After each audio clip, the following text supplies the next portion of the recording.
Two 911 calls came in within minutes of each other, one made by 48-year-old Randall Coughlin, the other by his wife, Anjum, who he addresses in the background of the first call. He had already shot and killed his 16-year-old twin daughters. For more true 911 deep dives, subscribe to the channel and hit the notification bell. This episode also includes developing stories, and you don't want to miss those updates. I want you to live in something like I did. 911. I just shot and killed my two kids, and I shot my wife, and I'm going to shoot myself now. Sir, what address you at? What? What address you at? 450 South 1st Street, St. Charles, Unit 406. I'm going to kill myself now, too. My two girls are dead, and I'm killing myself. Sir. All right, so 450 South 1st Street in St. Charles? Sir, stay on the line with me.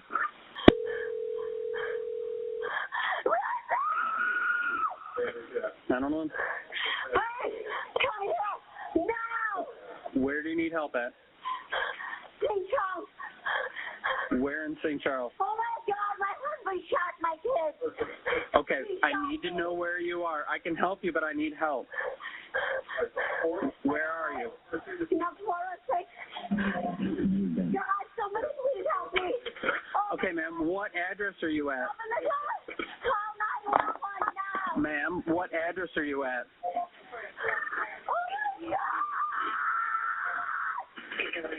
Ma'am, where are you at?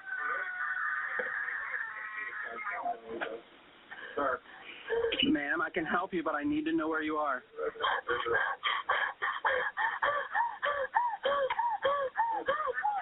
Ma'am, I can help you, but I need to know where you're at. Please call 911. Please, I can't remember my address. Okay, could it be 450 South 1st Street? 450 South 1st Street. Yes. Okay, what apartment? Call ambulances. Okay, we're getting them headed that way. What apartment are you in? 406. My girls are dead. My girls. 406? Okay, stay on the phone. I'm going to get an ambulance headed that way. Yep, we're going to be on our way. Don't hang up, okay? Oh my God! My God! Okay, ma'am, I'm going to talk to the medics. Don't hang up, okay? I'm gonna talk. My God! I'm gonna. Oh my God! Please! My girls are dead! Oh my God!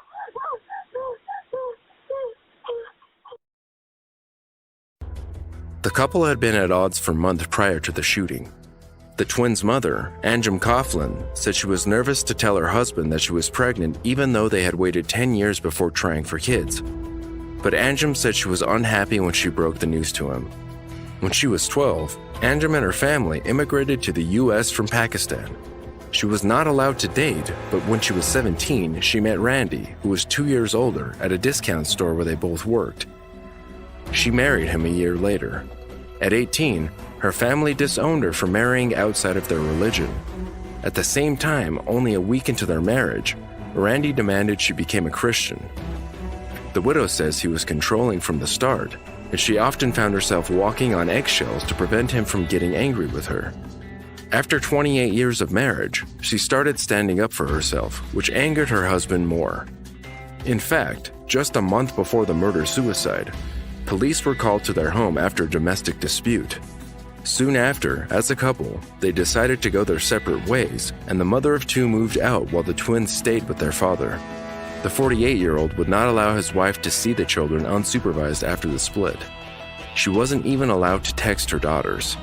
Before the shooting, Anjum worked as a claim adjuster for MetLife in Aurora. At the same time, Randy was a network manager working in the IT department for Mutschellist, PC, in Chicago from January 2013 until his suicide. A year after the shooting, the victim gave a detailed description of the events leading up to the murders. So I walked in. I saw Brittany's head. She's lying down, the TV is going. Friends playing. She would watch Friends like 100 times. I went in the kitchen. I started grabbing my paperwork. He's like, all the paper is right there. And he was behind me. And he said, turn around. And I see the gun pointed to his head. And you think it's fake. You don't think it's real. Because that's not happening. That's just not happening. I just looked at him and I go, what the hell are you doing? You're gonna wake up the girls. And he goes, they're already dead. I didn't go and run to check on them. I went and grabbed him instead. I go, what are you talking about? What the hell are you talking about? He just pointed the gun to my head. And he goes, I want you to live and suffer.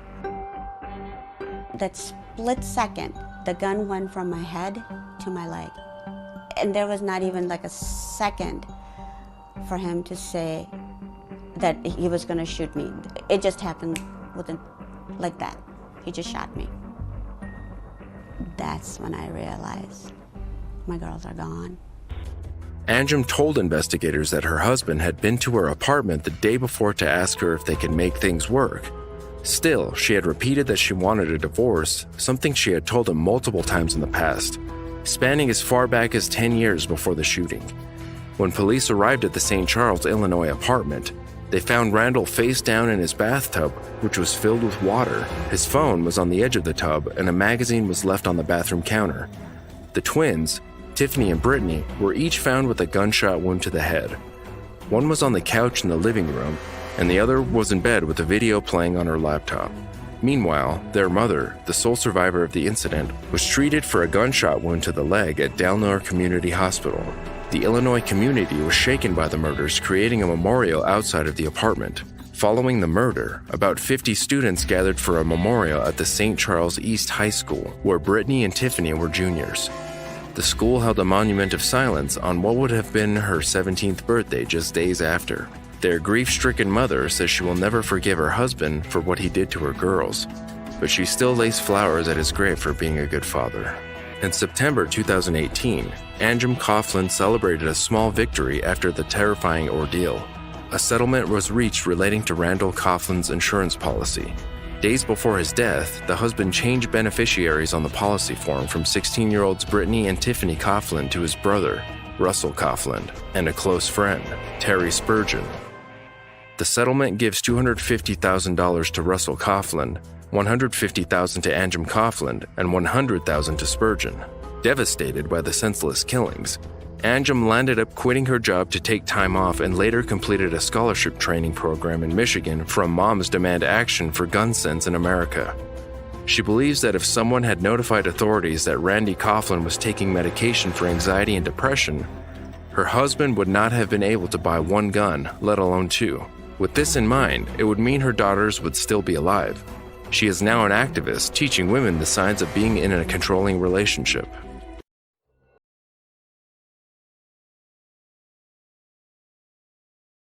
In a shocking call to 999, 49-year-old Paul Smart tells the operator he's just killed his wife.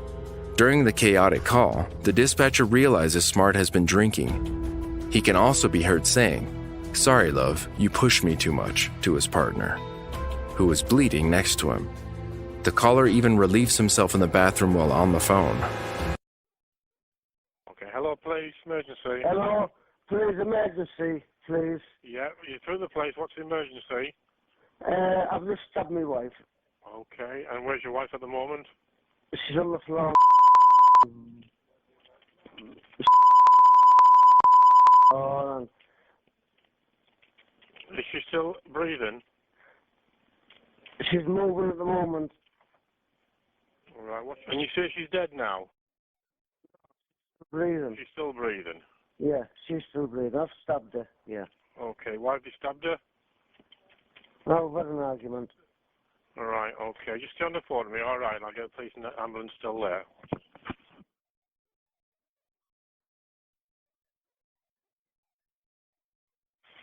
Hello? Yeah, what are you doing at the moment? I'm just having a wee. Right, okay. So where's your wife? Where's the house is the wife? Sorry? Where in the house is your wife? Eh? Where in the house is your wife? Just on the floor. Which room is she in? Just a minute, man. Now I'm trying to put the shoulders up. Say again. Yeah, which room is your wife in? Just in the I'm not kidding you here, like, just blood. Massive argument, a funeral today. Yeah. That's all it is. It's a massive... It's been a funeral and there's been arguments and... What was the argument over? My son. Over your son? Yeah. It was... My fault, yeah. And... Right, what's your name? Paul Smart. Paul Smart. Yeah. Right, I'm going to leave you now until the police pick me up, okay? Sorry, Paul? I'm going to leave you now till the police No. pick me up. Just on the phone to me, Paul, until the police arrive, mate. All right. No. Is that okay?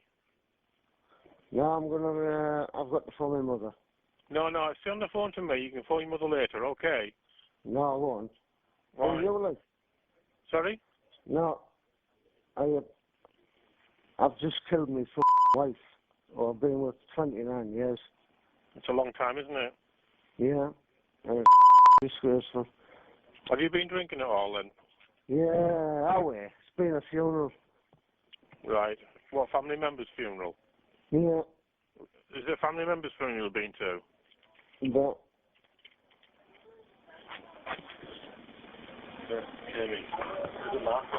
So, is she definitely dead then, Paul? Is that what you're telling me? No, she's still breathing. Right. So you're not sure whether she's dead or alive? No, I think she's... Right. Well, just like I said, just stay on the phone for the moment, okay? 'Cause I want to make sure you're okay. Yeah. Yeah. Front door's open. Right. That's good. Thank you very much for that. Right, the front door's open, everything. Yeah, she's still breathing. Done. Right. What? You know the knife that you stabbed her with? Yeah, it's still there. Where is it? It's just on the floor. On the floor in the dining room. Yeah. Right. I need to phone me, Mum. No, stay on the phone with me, please, Paul. Will you? No. Just stay on the phone to me. Why? Just because I want to know what's happening. I want to know that I want to know she's still okay at the moment. She's still breathing. All right. Because we can't get an ambulance to you as soon as. Mate. Who's that I can hear? Right, got a policeman in here now. Right. Okay. Sit down. So why is he pushing me about? Sit down, Paul. Do what he tells you to do, mate. All right. Alright, yeah. All right. Just do as he tells you. It's for your own safety as well. Okay, then. Okay, thank you. All right. Take care. See you later. Bye. Thank you. Smart's common-law wife, 50-year-old Angela Smeaton, died of catastrophic blood loss after she was stabbed 12 times with a kitchen knife around 1 a.m. on April 15, 2014. The couple had just returned to their Hartlepool home after Smeaton's brother's funeral. Her father had also recently died. During his trial, the court heard about Smart's long history of violence towards the victim, including the time he pinned his partner to the wall while holding a diver's knife. Her niece, Natalie, additionally recalled other incidents of being attacked by Smart. She told the court the couple was very drunk after the funeral, and her aunt was in no fit state. While a nurse was examining Smart in police custody, he told her he had lost the best thing he ever had. According to the nurse, the couple had argued about their son. He claimed that during the argument, Smeaton tried to stab him and he reciprocated in self-defense. The jury didn't buy his story, though, finding Smart guilty of murder. Following the judgment, Judge Bourne Arden handed the murderer a minimum of 15 years imprisonment before he is eligible for parole. Smart has still not revealed the true events of the night, but given the autopsy showing no signs of a struggle, it is clear the murder was not an act of self-defense.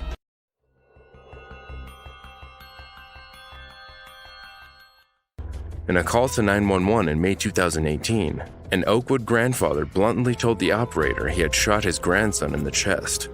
73-year-old William R. Miller II sounded annoyed during the call while his wife was screaming in disbelief in the background.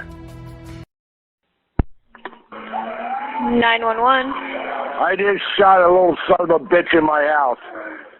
You did what?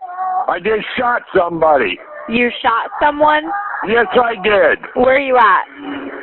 15648 Road 1037. Okay, why did you shoot someone?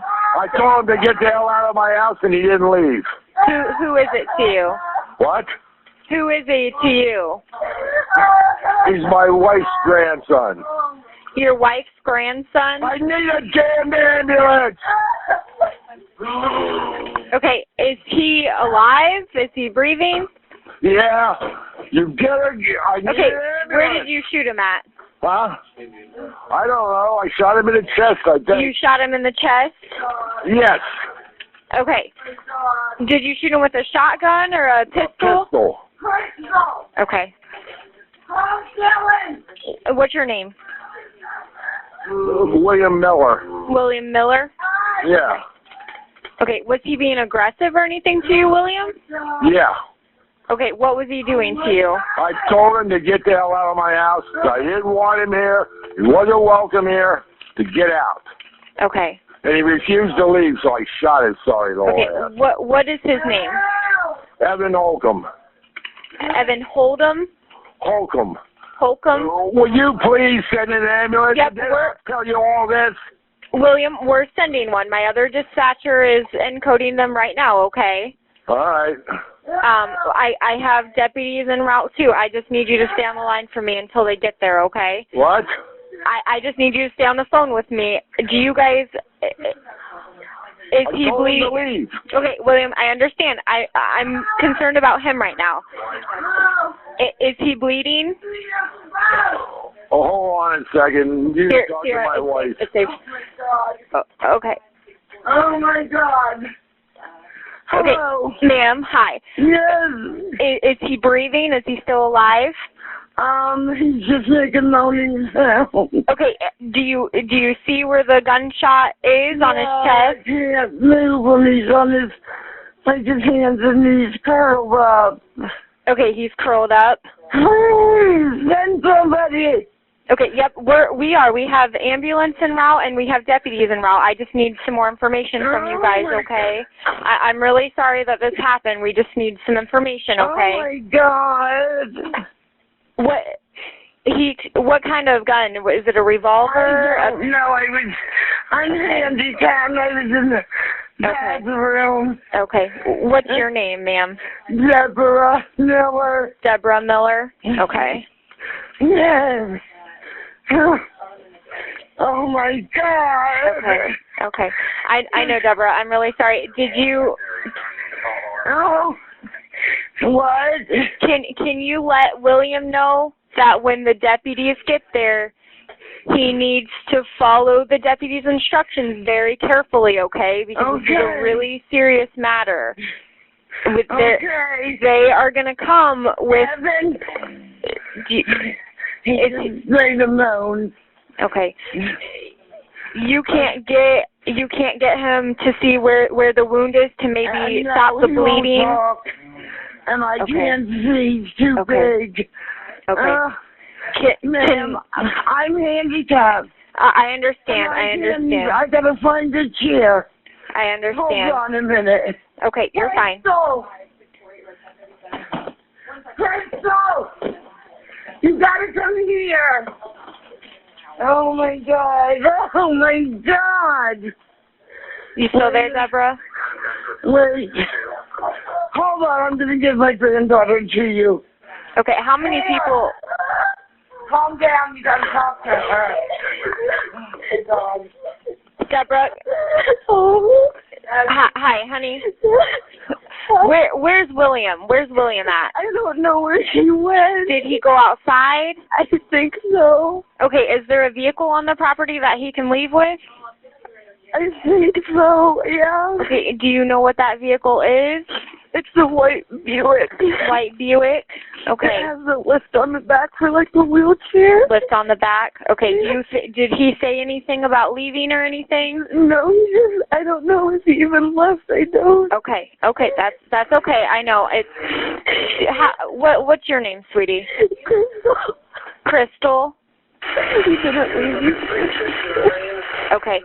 Crystal, can you please do me a favor, and can you please just let William know that when the deputies get there, he needs to follow the deputies' instructions very carefully, okay? Okay, hold on. Because they're gonna come. It's a very serious matter, and he needs to follow their instructions so no one else gets hurt. They said that you have to follow their instructions very carefully, too. You have to follow them step by step when they get here. I know it's really scary. Crystal, do you know if he still has the gun? Do you know if he still has it or if he got rid of the gun? Where's the gun at? Where's the gun at? It's in the bedroom. It's in the bedroom. Is it unload? Did he unload it? I have no idea, but he's not gonna shoot anybody. Okay. Okay. Is he wanting to harm himself? Is William okay? He doesn't want to harm himself? He's fine. I think he knows he must. Okay. Okay. All right. Normal. He wouldn't leave. He wouldn't get out of the house. Okay. Okay. I understand. Is there anyone else in the house besides you and your grandma and William? And no, I think my cousins are on the way. My grandma told me to call them. Okay. All right. Hold on for me, Crystal. I'm going to talk to my units real quick, okay? Just don't hang up. 6300 to all units. William is aware that he needs to follow your instructions. He has put the gun away in the bedroom, and he did say he is not wanting to harm anyone else. He knows he messed up. Okay, Crystal, when the deputies get there, I am going to have you give the phone to William, if you can let him know that, so that way I can let him know the instructions of what the deputies want him to do, okay? Okay. Can you let him know that for me, please? Yeah, so when they get here, you want me to give the phone to him? Yep, if you would like. Yep. After this is all over, can I have somebody come and pick me up, please? Crystal, if you want to, when you give the phone to William, do you have your own cell phone? Yeah. Okay, honey, they're probably going to want you to stay there for right now just so they can get your version of the story, okay? I know that's going to be really hard to do right now, but yep, they're probably going to want to talk to everybody. Can you see Evan? Do you know what's going on with Evan right now? My grandpa shot him. I'm not sure if he shot him in the living room or the kitchen, but he fell on the floor. Okay. Your grandma said she's handicapped and isn't able to check on Evan, and if you're not comfortable doing that, I don't want you to do that. I know he's dead. She's in the kitchen next to him on the chair, and he stopped talking a long time ago. Okay, Evan hasn't talked or anything? No, my grandma, I think, budged him or tried to move him, but he's not breathing. Okay, he's not breathing? You noticed that? My grandma said he wasn't. Okay, all right. I'm in the backyard right now. Okay, that's fine. Yep, you can stay back there. That's fine. Hello. Hi, William? Yeah. Okay, if you want to just keep the phone until the deputies get there, I think is what they're going to have you do, just so that way nobody else gets hurt, is they're just going to have you go to the front door, and then when I tell you, you can open the door and meet the deputies with your hands in the air, okay? I'm sitting out in the garage having a cigarette. Okay, that's fine for right now. We just, we don't want anybody else getting hurt or anything, so as soon as they get there, and I'll let you know, and we can have you go out. Oh, they're here. Okay, you see them. Okay. Don't. Hold on a second. Okay. William, Gary, Deputy Dietrich said to go ahead and come out of the garage with your hands up, okay? You can leave the cell phone in your hand. Just put your hands up so they can see, okay?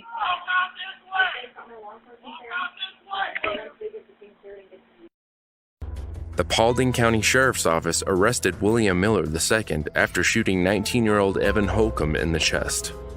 Sadly, Holcomb was dead when deputies arrived. The teen lived with his grandparents and another young female relative, who can be heard speaking to the dispatcher briefly. It's unclear whether they are siblings, but she was identified as Miller's granddaughter. She told investigators she heard the two arguing, followed by 2 gunshots, which follows the accused's statement to deputies that he had fired a warning shot in the ceiling before shooting Holcomb. Unfortunately, the events leading up to the shooting will never be clear, as William Miller died in October 2018 while facing a charge of aggravated murder. Officials say Miller had been transferred to a psychiatric hospital after being booked in jail in May, where he stayed until September 15th. At that point, he was transferred to another hospital for health issues, ultimately leading to his death. There has been much debate online surrounding the incident, with some people believing the grandfather had dementia and didn't recognize his grandchild. However, there has been no evidence to support this.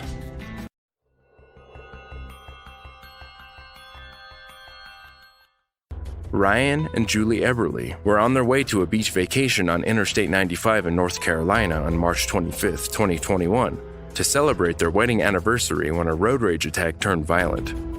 That's when Eberly made this gut-wrenching 911 call.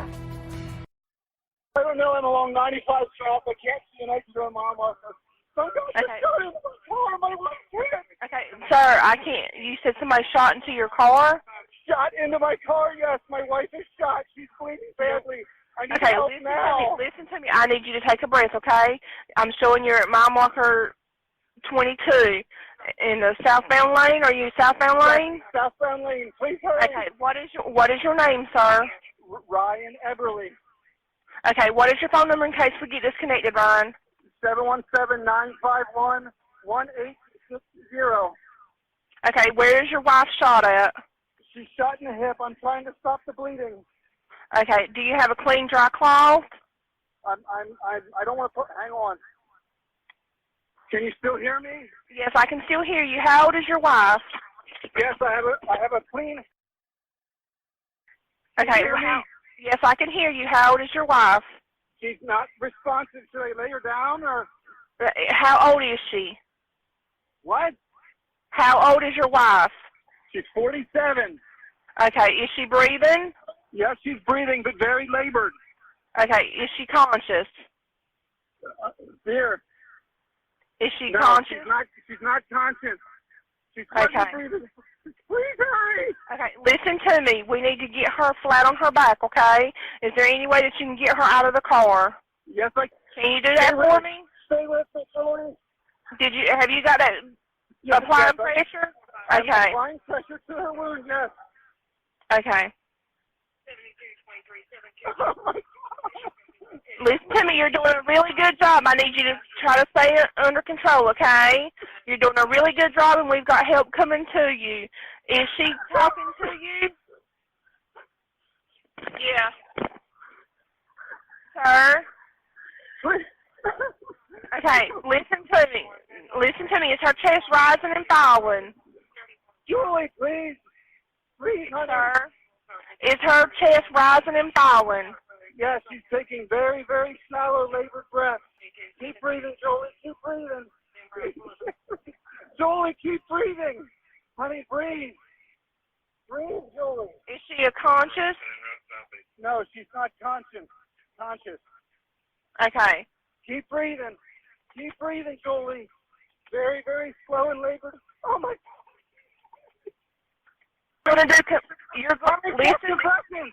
Listen to me. You're going to do chest compressions until somebody gets there. Do you know how to do CPR?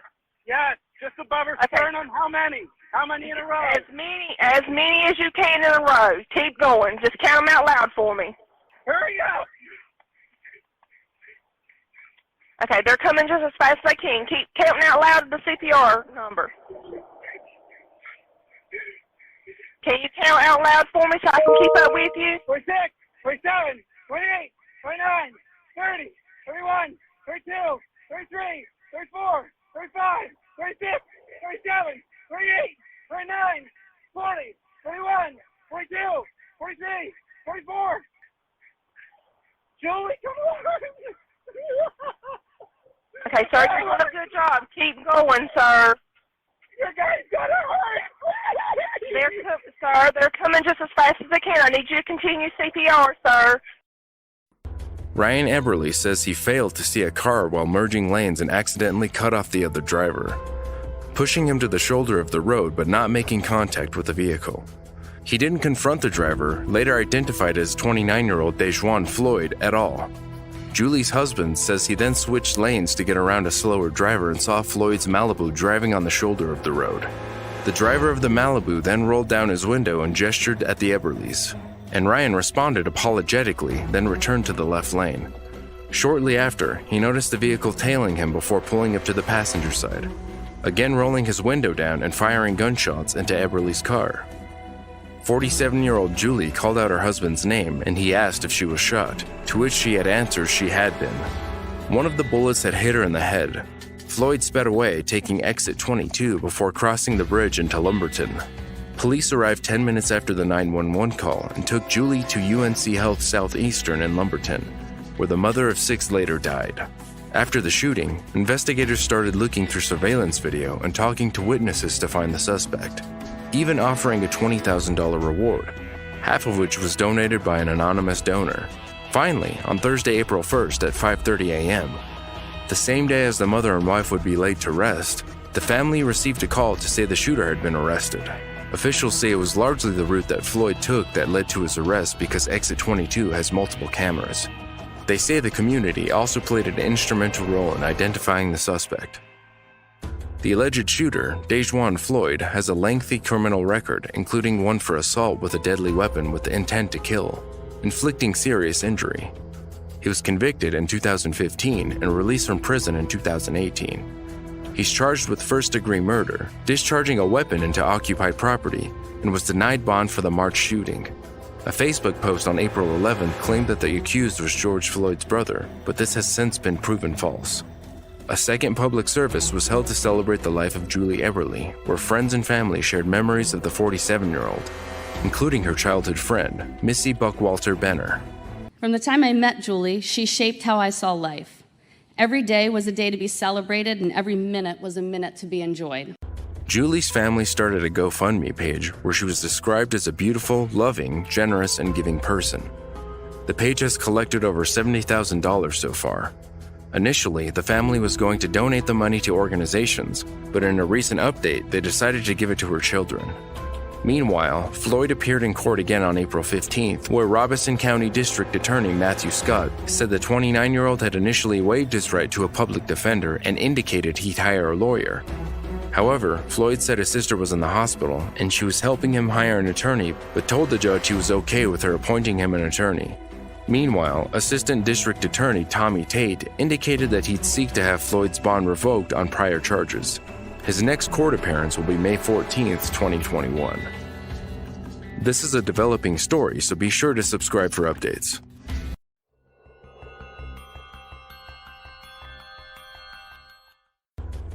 In October 2018, 31-year-old Jennifer Bella called 911 for help after she had shot her 2-year-old daughter, Natalia.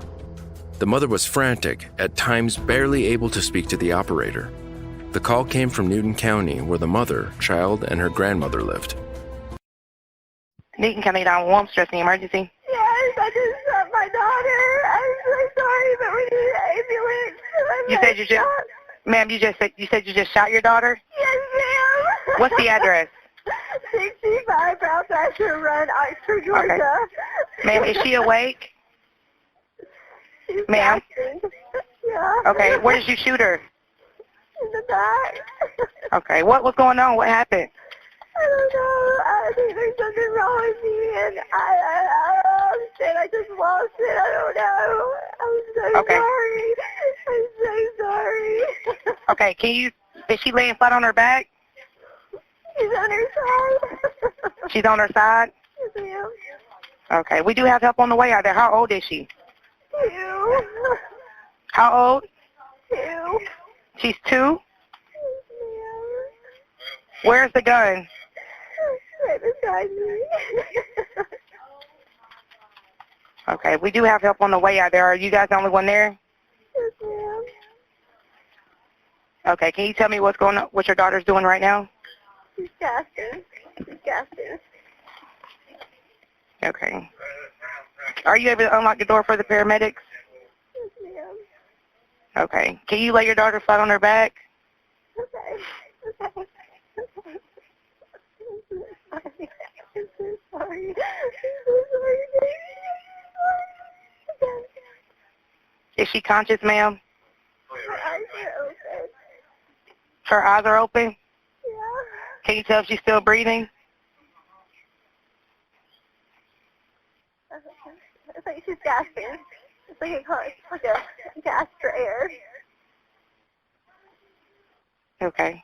Can you put anything over the wound? Do you have a clean, dry cloth? I can go get one. I can go get one. What did you say? I can get one. Okay, let me know when you get a cloth. Okay. I got a cloth.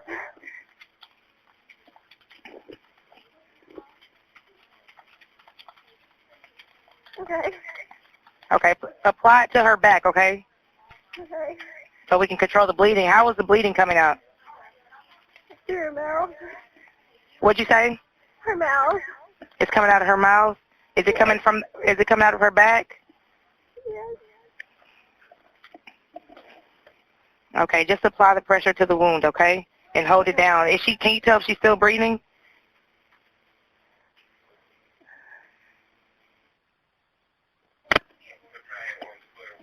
No, I don't think so. I think she's just gasping, like off and on every couple minutes. But are her eyes still open?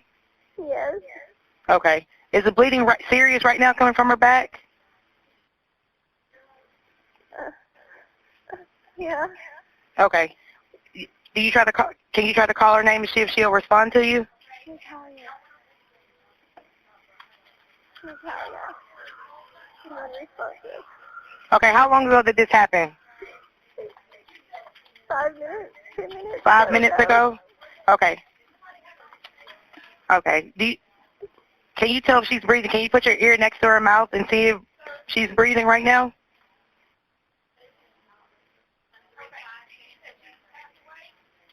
The paramedics have been on the way out there, but we need to go ahead and try to help her as much as we can before they get there. Okay. I don't think she's breathing. There's like a grunting sound coming from Okay. Lay her flat on her back for me. Okay. Okay. I need you to put your hand on her chin and on her forehead and tilt it. What's going on? What's going on? I'm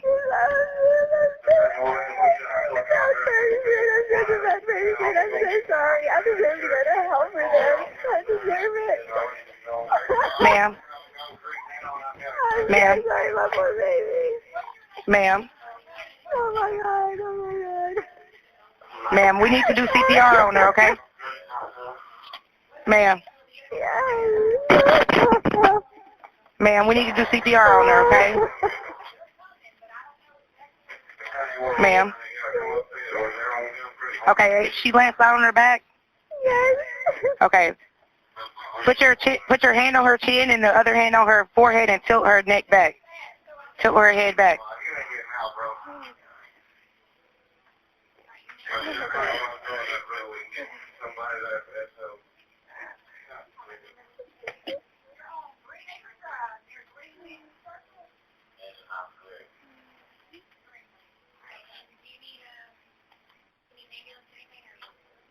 Okay, did you put your ear next to her mouth, ma'am?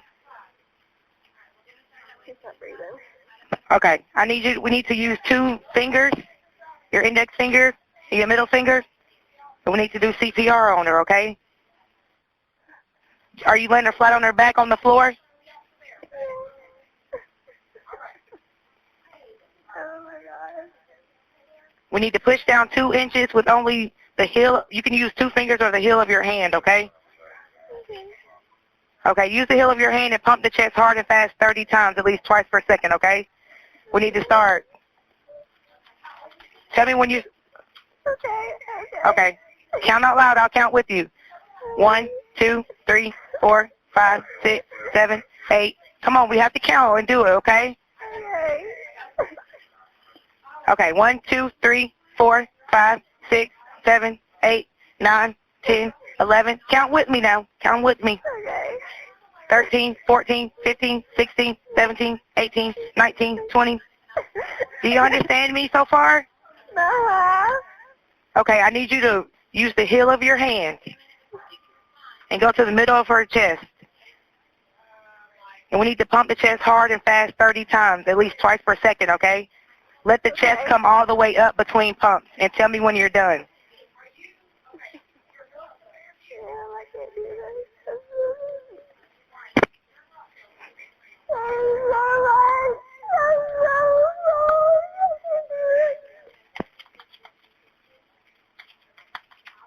We have help on the way out there. You said the door was unlocked though, right?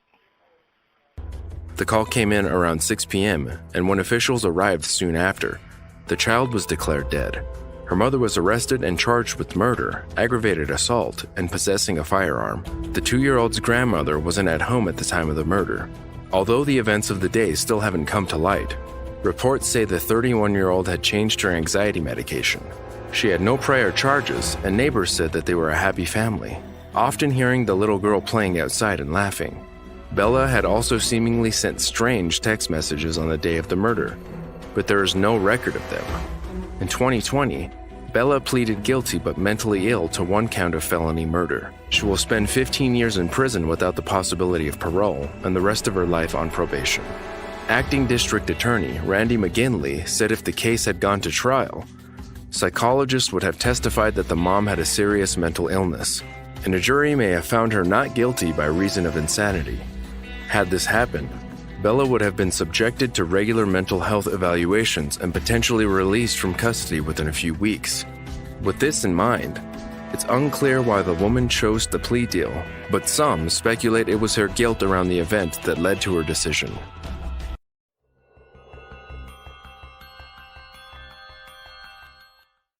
In January 2017, famous rock star Butch Trucks' wife called 911. Absolutely distraught after the musician had just shot himself in front of her. Trucks was a founding member and drummer of the Allman Brothers Band. He and Melinda Trucks were married for 25 years.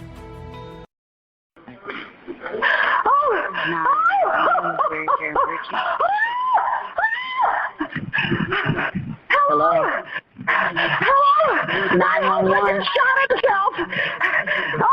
Oh, please. Okay, hold on. Where are you? Are you at? Yes. Okay, hold on. Ma'am, listen to me. Okay, calm down. Oh, God. What did he shoot himself with? What kind of gun? Pistol. Okay, alrighty, hold on. Let me get the paramedics on the line. What's his name?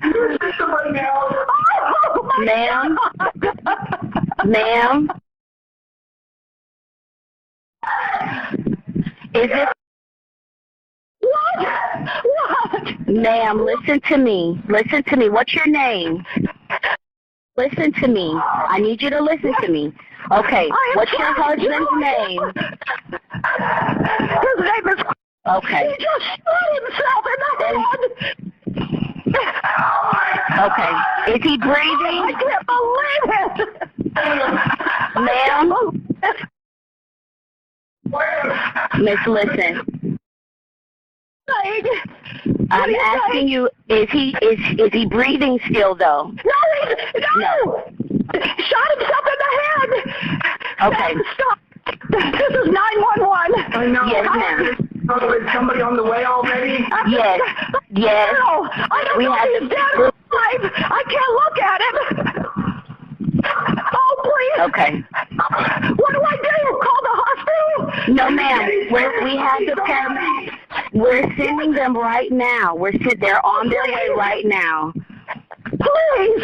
Okay. Are you in the hospital? No, ma'am. You don't have to call the hospital. Calm. I need you to take a couple deep breaths. I'm afraid to touch him. You don't have to touch him. Oh, please. Call All right. somebody. Come. Did you witness it? Someone, just please send an ambulance. Listen to me, sir. The paramedics, listen to me.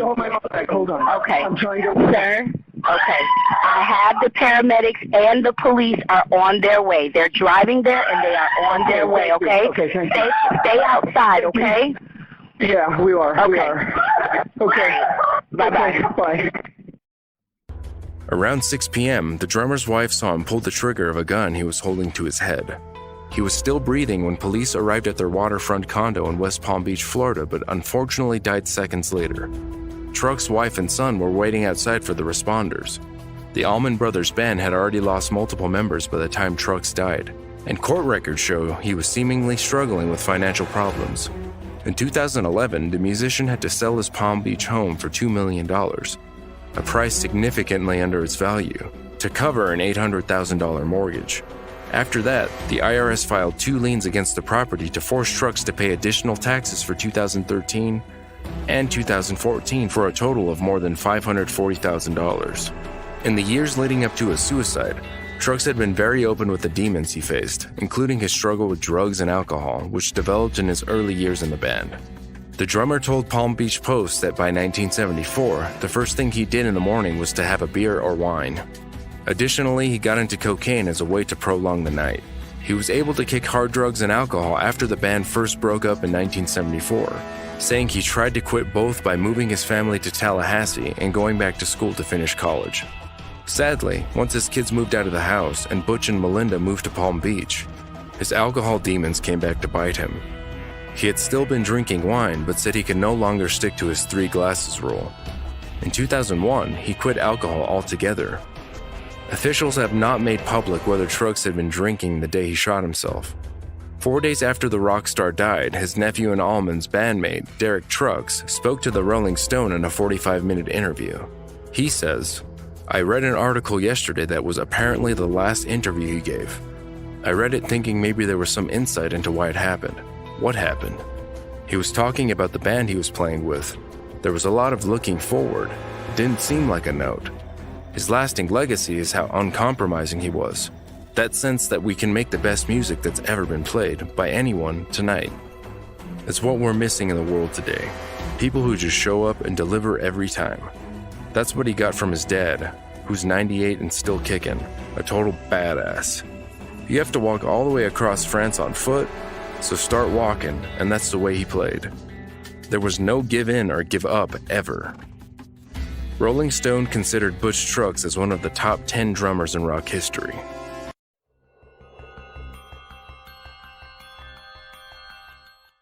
For more true 911 calls and their aftermath, click the subscribe button. A call came in from an Inglewood, Florida home just before 5 a.m. on November 9th, 2020, from an unknown woman seemingly during a home invasion. During the call, an altercation plays out in the background. 911, what is the address of your emergency? Okay, what's the phone number that you're calling from? Number? Hello? What is the address here? What's the address? Turner Street. What's your last name? What's my last name? Why can't the police just ask us that when they get here? Okay, Can you guys just get somebody here, please? Oh my God. Oh my God. Are you with them now? Hello? Hello? Okay, is he white, black, or Hispanic? Do you know who this person is? Huh? Do you know who this person is? Are they white, black, or Hispanic? I can't understand you. He looks okay. Where is he right now? All right, I'm just trying to understand what's going on. We have help coming to you Can I as just fast tell as all of they this can. to the police? That's the police job to investigate. Okay, Just I get them understand. here. I just need to get this information. Help is on the way, okay? Do you know the people that... Huh? Do you know the people that got... Hello? Can you please hurry up? We are getting deputies out there while I'm speaking with you. So they're already on the way. I need to know this information. There are 6 deputies on the way to you, okay? Okay. Do you know where the... No. You don't know where the... No. But where are the... they want to know where the fuck...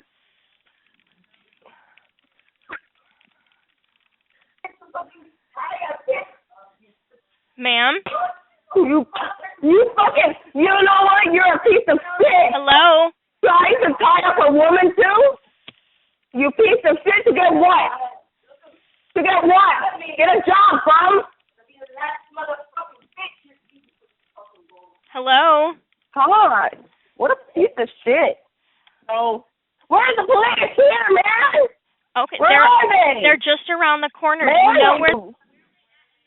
Nobody is anymore. We need an ambulance here. I understand. There's blood everywhere. Where are you in the house? All right, I'm going to ring you up. I don't know. Ma'am, where are you in the house? What? Where are you in the house? I'm standing right in front of everything, the whole thing. Where in the house are you? Are you in the living room, in a bedroom? It's the fucking... I'm sorry, I can't understand you. You're... What do you... Ma'am? Okay, just get here. Just get here. They're all in. I'm just trying to figure out where in accordance to the front door, the living room. He's bleeding. Hurry. Okay, we have help on the way. We have help on the way.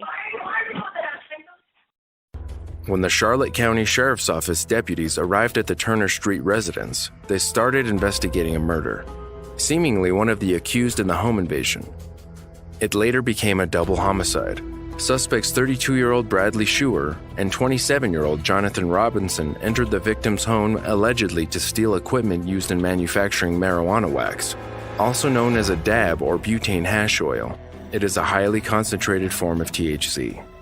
Reports say a woman inside the house was lying on the couch when one of the suspects walked in and stood over her. They told her they were there to rob the house, not hurt anyone in it. However, that was before the fight broke out in the main bedroom, which left both Robinson severely injured and the unknown man dead. At this point, Schuer had fled the scene in a rental van, leaving Robinson behind to die. The suspect was seen near the home before fleeing the area in a rental van, leaving Robinson, his accomplice in the home invasion and burglary, behind to die. Police used neighborhood surveillance footage to track down the van and the men's residence. Schuer was arrested 5 days after the incident. He was a known acquaintance of the victim, and the pair had recently had a falling out over the sale of the illegal substance. Not long before this, he was described as acting erratic. The investigation is still active while Schuer has been charged with attempted armed robbery and burglary battery. Meanwhile, 34-year-old Patricia Estorita, who is listed as living at the Englewood home, was arrested on the same day as the homicide occurred for a 2011 out-of-county warrant for possession of THC, but she is not a homicide suspect.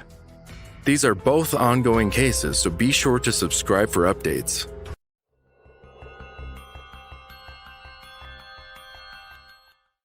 In June 2014, Rylan Salzman confessed to killing his grandfather and disposing of his body in a wooden box. The 16-year-old called 911 from his family's Tacoma home days after the murder. 911, what reporting? I'm calling to confess to a killing.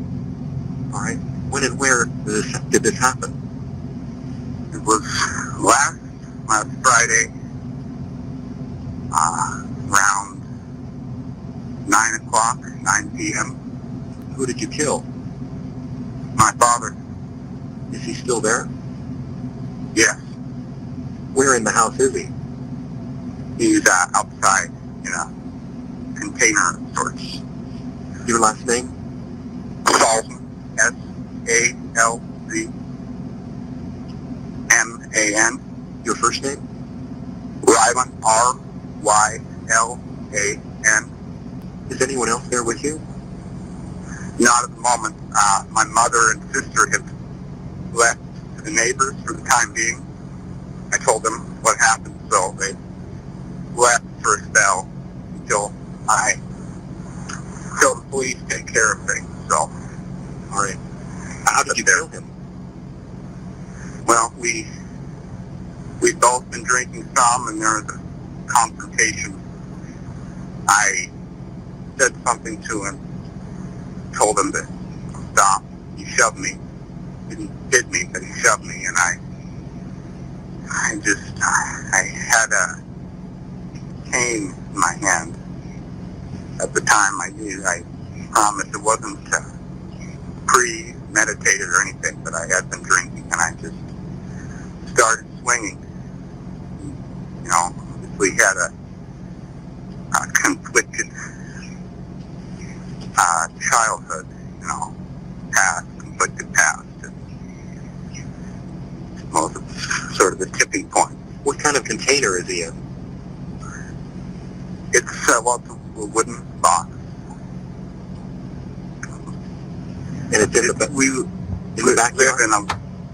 Yeah, it's quite a large piece of land within the city. So, quite a bit of space. Has anyone else seen the body? No.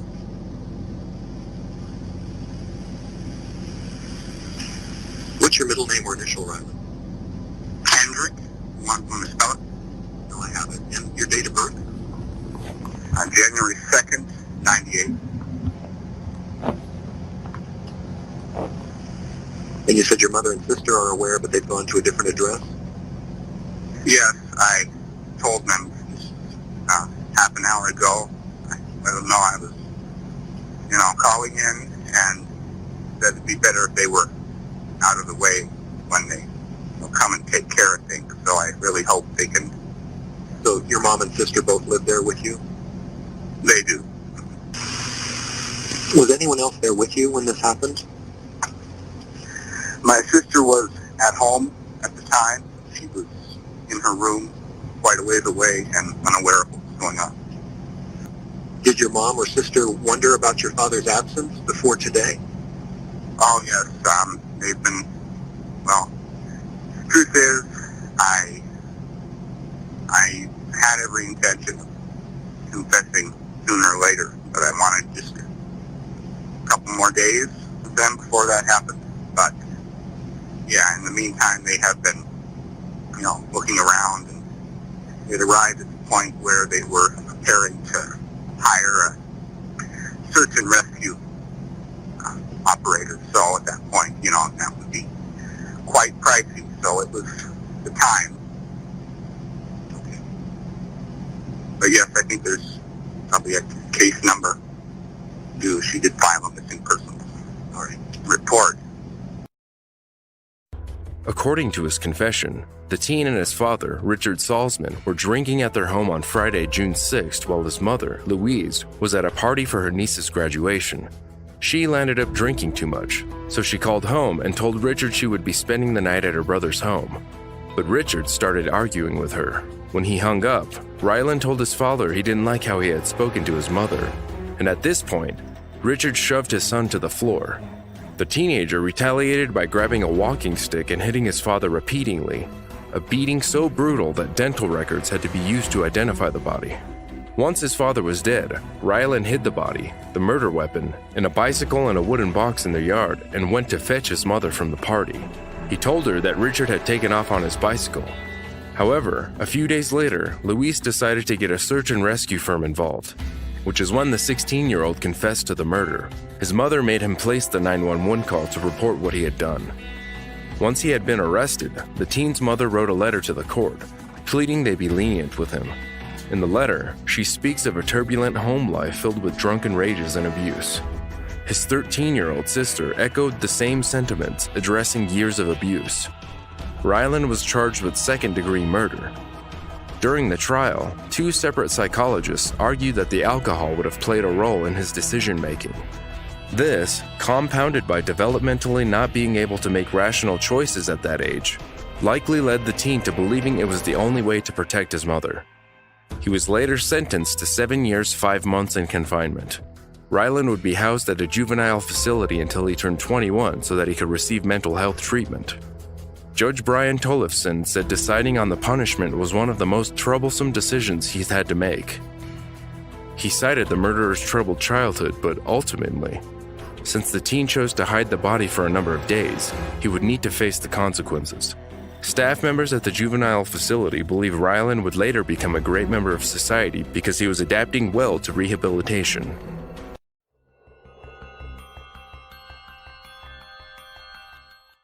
A 6-year-old from Old Colwyn, Conwy County in Wales, has been hailed as a hero after saving her mom's life. The little girl, B, called 999 in February 2021 after her mom had collapsed. What's the address of the emergency? Hello? Can you just get someone to come here and check my mummy, please? Okay, what's your address? I don't know what her address is. You don't know what your address is? Okay. Is mummy there? Yes, she's on the floor. She's on the floor. Okay, is she awake? No, I don't know what she's doing. I can tell she's not sleeping because she snores. She's snoring, is she? She's not snoring, so I don't know what's happening. Okay, don't worry. What's your name? My name's B. B? Yeah. Yeah, and how old are you? I'm 6. You're 6. Okay, well, you're doing very well. Do you know what street you live on? No. No. But I do live in 3 house. You live in number 3? Yes. Number 3. Do you know in what town you live in? No, I don't know what house I live in. You're not sure? Okay, do you know if there's any letters about? Can you see any letters? Do you know where Mummy keeps letters? I just need someone to come and save her. I know, we're just trying to find exactly where you are, okay? Okay. Okay. Bye. On the phone for me, B, okay? Okay. Okay. So is it definitely number 3?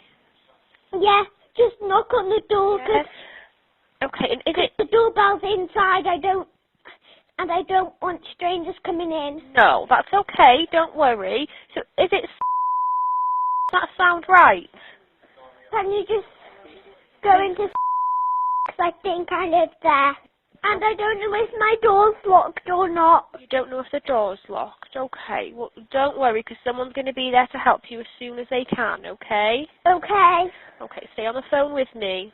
Who's going to be here? So an ambulance is going to be there with you to help you and Mummy, okay? Well, Hamid, if it's not them and it's just the stranger. Then I'm going to wait on the phone with you and I'll let you know, okay? So okay. We won't answer the door to any strangers, don't worry.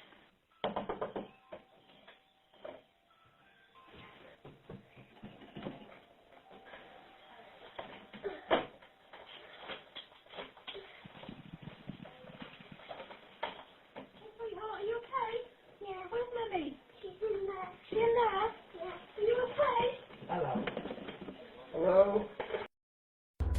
39-year-old Lucy Williams and her daughter B were playing games together when Lucy suffered severe chest pain, something that had happened to the mother before. The 6-year-old used her mom's phone with her thumbprint while she was on the floor after collapsing. But she couldn't find the right number for emergency services, so she decided to use the landline instead. Thankfully, this helped the dispatcher find their address. When the responders arrived, they took B to her father's house while her mother went to the hospital. The dispatcher, 23-year-old Katie Williams, had been a call handler for 2 years but said she felt a little bit more pressure given the caller's age. She was especially impressed by the little girl's concern for stranger danger. The Welsh Ambulance Service was so impressed with B, they have awarded her a commendation certificate for her bravery.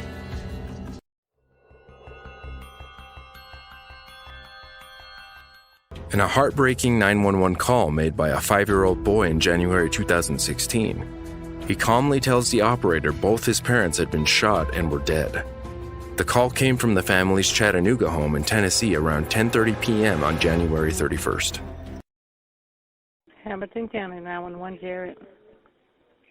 At East 14th Street. What's the address? My daddy and my mom got shot. You say your brother and your mom is doing what?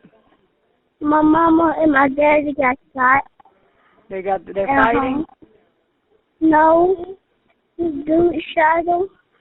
What's your address? I don't know. Are you on East 13th Street? Uh-huh. Okay, and what happened? My daddy and my mama got shot. Okay, who there with you right now? Nobody. You know who did it? No, but can you come? What's your name? Huh? How old are you? 5. Okay, where is your mom and dad at right now? At East 14th Street in the house. They're where? At East 14th Street at the house. Okay, where are you? I'm at home with them. Your mom and your dad is the only one there? Uh-huh. And they got shot. Okay, where? Who do you know who did it? You just came home. Where were you? I was still at home and I started crying. So is nobody there with you? No. Can you tell the police officers to come? Yes, I got them on the way to you now. Okay. Okay. Stay on the phone with me. Okay. Till they get there. Are they talking to you? No, they did. You saying both of them? Uh-huh. No, by myself.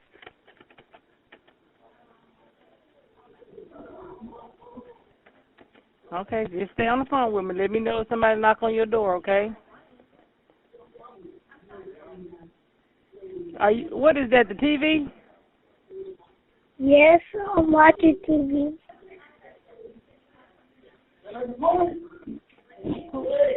Who is that talking?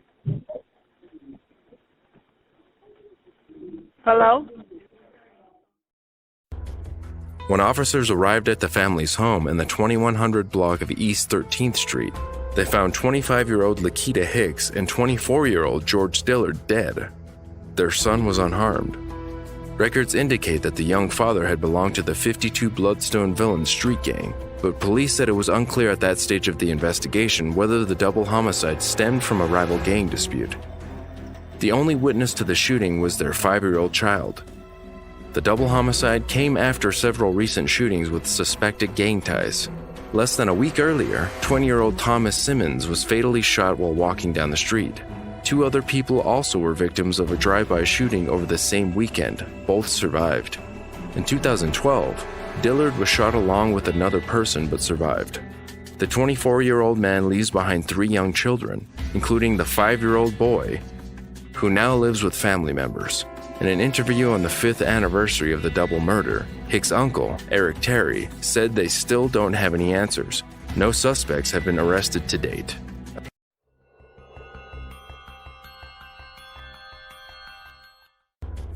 A calm and collected Chandler woman called 911 in January 2018 to tell the dispatcher that she had strangled her 80-year-old mother.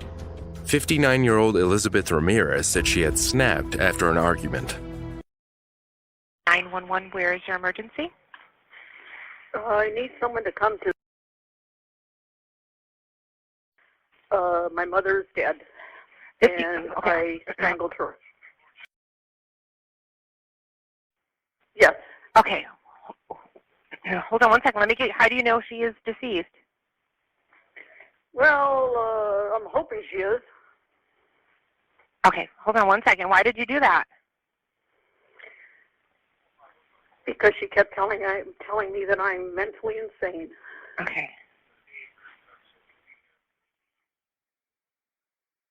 And I'm not getting a pulse, and she's not fogging a mirror. Okay, hold on one second, honey. And she's 81 years old. 81? Okay, honey. Is there any weapons in the house? No. Okay. Okay, so no weapons. Where is she at, honey? She's on the bed. Okay. Are you sure she doesn't have a pulse? I tried, but I'm not a medical expert. Okay, are you opening the garage? Yeah. Where are you going? I'm just standing out in the front yard. Okay. What is your name, honey? Elizabeth Ramirez, and I am her caregiver. Ramirez. Okay, that's not your mom, or that is your mom? She is my mom. Okay. Okay, let me get you to the fire department, okay, honey? Hold on 1 second, okay? Okay. Honey, they're going to ask you the address to repeat it.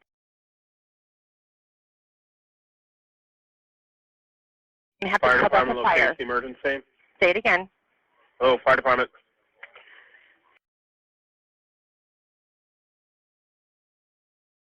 It is a house. Okay, and what's going on there? My mother may be dead.